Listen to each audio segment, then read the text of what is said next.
Today I'm talking about the star Wormwood hitting the earth, what the book of Revelation says, and I'm interviewing Dr. Tom Horn, who has written the book The Messenger, and it is about Wormwood hitting the earth potentially in 2029, and he'll be giving you the details on that. And I'll also be answering your questions such as, what about all the recent UFO sightings? What does that mean? I'm Jimmy Evans. Welcome to the Tipping Point Show. Welcome to the Tipping Point Show today. We've got a very, very interesting show today because we're talking about Revelation chapter 8, where Wormwood, the star Wormwood, hits the earth. Now, there is an asteroid headed toward Earth that NASA is talking about. All the experts are talking about it hitting the earth in April of 2029, and that's what this book is about by Thomas Horn. And we have a big interview coming, some in the free portion of the program. The rest of it will be in the subscriber portion after the break. But he's written this book called The Messenger, and this goes into detail now about what the experts are saying, and that is there is an asteroid, a major asteroid on the way to Earth. And many of the leading experts are saying it's going to hit the Earth on April the 13th, 2029. And so Dr. Thomas Horn is going to be talking about what that means related to the end times and when the beginning of the tribulation would occur. So stay tuned for that. Let me just kind of talk us up to the point of the interview with Dr. Horn. I've been talking about the book of Revelation, and there are basically 21 judgments. There are more than that actually in the book of Revelation, but you have the 7 seal judgments, and we've talked about that, the 7 trumpet judgments and the 7 bowl judgments, and they get worse. Now, they start out really bad. Some people ask, does the tribulation begin with, not too much bad stuff happening, and then there's the great tribulation? That Jesus is the one that told us in the middle of the tribulation, when the abomination of desolation occurs, he said the second part of that is great tribulation such as never occurred on the earth. And so the last 3.5 years is definitely worse than the first 3.5 years, but the first 3.5 years are very, very severe. The first seal that is broken, there's a rider on a white horse. That's the Antichrist. And he has a bow. He's making war. He goes out to conquer and to make war. Then there's the rider on the red horse. That's the second seal that's broken. Peace is taken from the earth and men kill each other. Okay. The third seal is the rider on the black horse, and it says that there's famine and starvation. It takes an entire day's wage to buy enough food to survive that day. The fourth seal is broken, and it's the pale horse. A fourth of mankind is killed in different manner, by starvation, by sword, and by wild animals. It's just absolutely awful. The first 4 seals are terrible.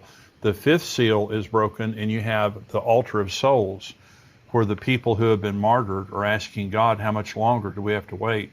And the Lord says to him, there's more coming. There's more people who are going to be martyred.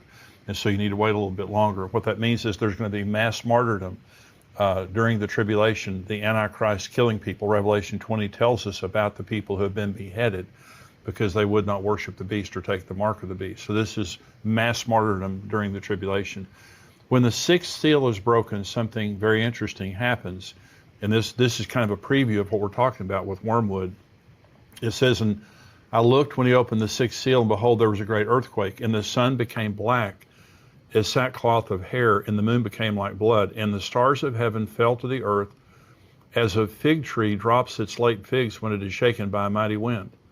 Then the sky receded as a scroll when it is rolled up, and every mountain and island was moved out of its place. And the kings of the earth, the rich men, the mighty men, the commanders, every slave and every free man hid themselves in the caves and in the rocks of the mountains, and said to the mountains and rocks, fall on us and hide us from the face of him who sits on the throne and from the wrath of the Lamb. For the great day of his wrath has come, and who is able to stand? Well, I want to begin. This is talking about the sky growing black, and stars begin to drop like a fig tree drops its figs and all those things. Well, if you saw the movie Greenland, it's a good movie, and it talks about extinction level event that happens when an asteroid hits the earth. And what you notice in that movie, which is a very realistic movie, is an asteroid is not just one big rock, even though it is ultimately. You have all of these stars, all of these parts of the rock hitting in waves. And so that would be like a fig tree losing its figs. And so we're going to read in just a minute in Revelation chapter 8 now, all of the events, or the first 4 trumpets, are going to sound in Revelation chapter 8. The seals are over. The first 4 trumpets are going to sound, and all of these are the same event. It's all wormwood that is about to hit, that hits, and the effect after it hits. So this is chapter 8. When he opened the 7th seal, there was silence in heaven for about half an hour. And I saw the 7 angels who stand before God, and to them were given 7 trumpets. Then another angel, having a golden censer, came and stood at the altar. He was given much incense, that he should offer it with the prayers of all the saints upon the golden altar which was before the throne. And the smoke of the incense with the prayers of the saints ascended before God from the angel's hand. And then the angel took the censer, filled it with fire from the altar, and threw it to the earth. And there were noises, thunderings, lightnings, and an earthquake. So the 7 angels who had the 7 trumpets prepared themselves to sound. So they're about to sound their trumpets, and as each one of them sounds the first 4 trumpets now, this is all talking about the same event. This is the first trumpet.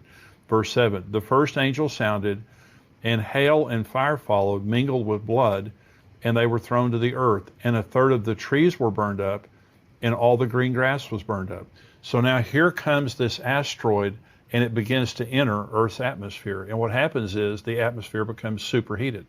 And so just like this star is coming, it's throwing off these parts of it that come in first. That's what it's talking about here.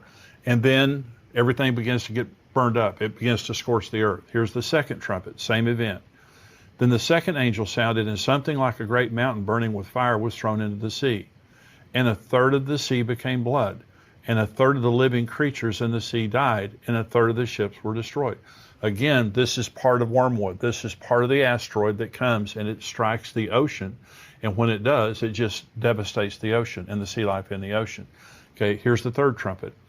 Then the third angel sounded, and a great star fell from heaven, burning like a torch, and it fell on a third of the rivers and a third of the springs of water. The name of the star is Wormwood. A third of the waters became wormwood, and many men died from the water because it was bitter. Now you notice that this is affecting a third of the earth. Now, that's a massive amount of geography that this is covering, both in the sea and on the land, and it's making the waters poisoned so that people die when they drink the waters. And now later in Revelation 16, all sea life dies, and all of the waters of the earth are either poisoned or become blood. So the judgment upon the waters is one of the great judgments now. But what you'll notice now in the trumpet judgments, and also or the seal judgments and the trumpet judgments, is it's partial.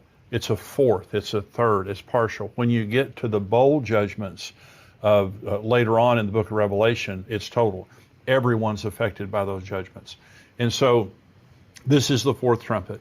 Then the fourth angel sounded, and a third of the sun was struck, a third of the moon, a third of the stars, so that a third of them were darkened. A third of the day did not shine, and likewise the night. And I looked, and I heard an angel flying through the midst of heaven, saying with a loud voice, Woe, woe, woe to the inhabitants of the earth, because the remaining blast of the trumpet of the 3 angels are about to sound. Let me go back now to the 6th seal and read you what I read you earlier. I looked when he opened the 6th seal, and behold, there was a great earthquake, and the sun became black as sackcloth of hair, and the moon became like blood. And the stars of heaven fell to the earth as a fig tree drops its late figs when it is shaken by a mighty wind. So both in the 6th seal and also here at the 4th trumpet, we're told that the sky grows black. That's exactly what happens when a meteor or an asteroid hits the earth. That magnitude of an asteroid, it throws up all the dust. There's all like Mount St. Helens or something like that. All this dust is thrown up into the atmosphere, and it becomes very dark or black.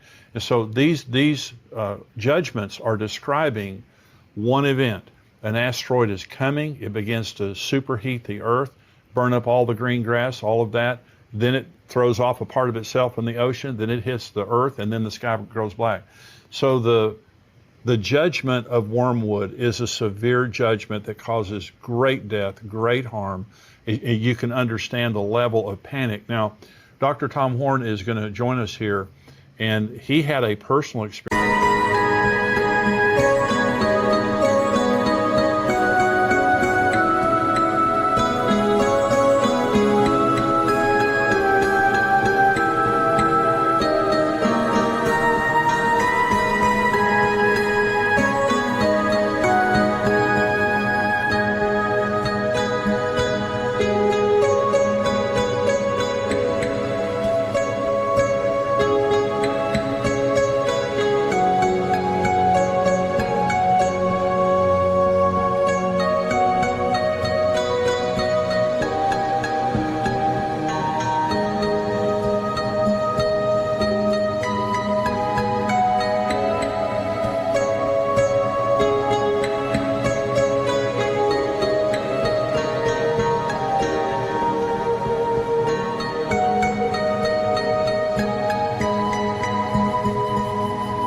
experienced that he's going to talk about, a dream that he experienced that then led him to the truth of Apophis. Now, Apophis is what NASA is calling the asteroid that it's on its way here.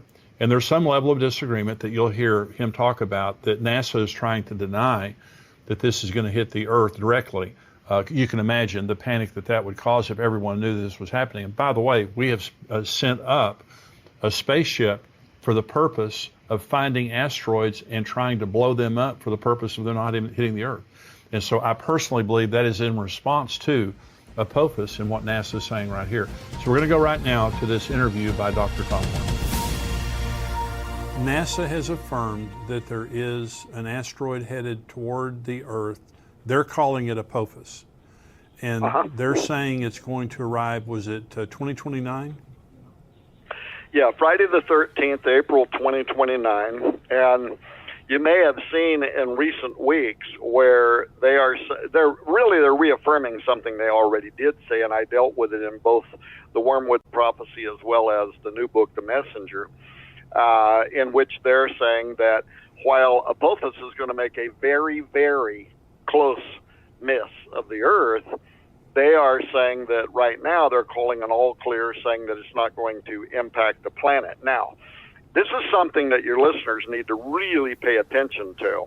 There are numerous scientists that reacted to their most recent all clear, warning that the trajectory that they have made, their calculation of Apophis, is off by as much as 600,000 miles. Good. In fact, the mathematician Harry Lear, he implies that Apophis is going to crash into Earth in 8 years from now, and he even went so far as to send a letter to the President of the United States begging him to have the U.S. government scientists cross-check those calculations immediately, because he says that NASA's either playing a game with the trajectory stats, or they are just they're intentionally misleading the public. And then he ends his letter. Anybody can log online and read his letter. He ends that dispatch with this ominous admonition that he thinks we're already out of time anyway.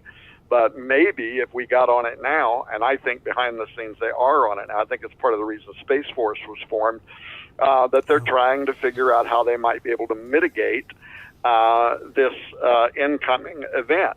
But it's not just Lear. Nathan Myhrvold, who was the head of Microsoft, the science department for Microsoft for many years, he is consistently listed every year in the top 100 scientists in the world.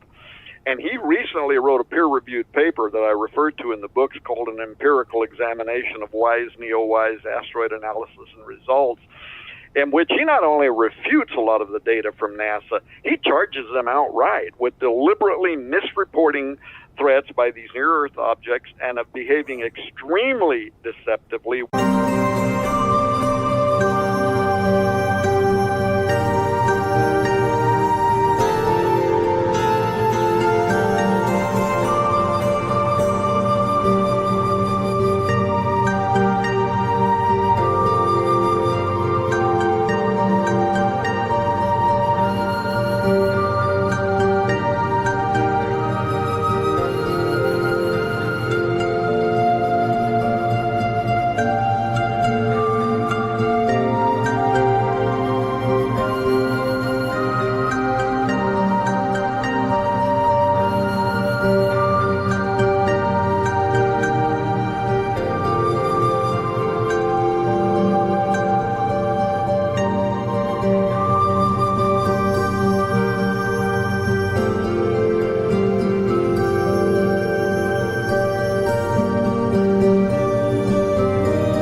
Scientific misconduct. So in other words, he is saying this wasn't an accident on part. They are going out of their way to intentionally cover up very real, potentially imminent space threats, including Apophis. And then there's a video on YouTube that anybody can watch right now that's got the famous planetary scientist and the astrophysicist Neil deGrasse Tyson, very popular figure. And he says that on April 13, 2029, I'll quote, this is from the YouTube video, this is a quote, Apophis will come so close to Earth that it will dip below our orbiting communication satellites. It will be the largest, closest thing we have ever observed to come by Earth. The orbit we have for it now is uncertain because these things are hard to measure and hard to get an exact distance for. So we cannot tell you exactly what that trajectory will be.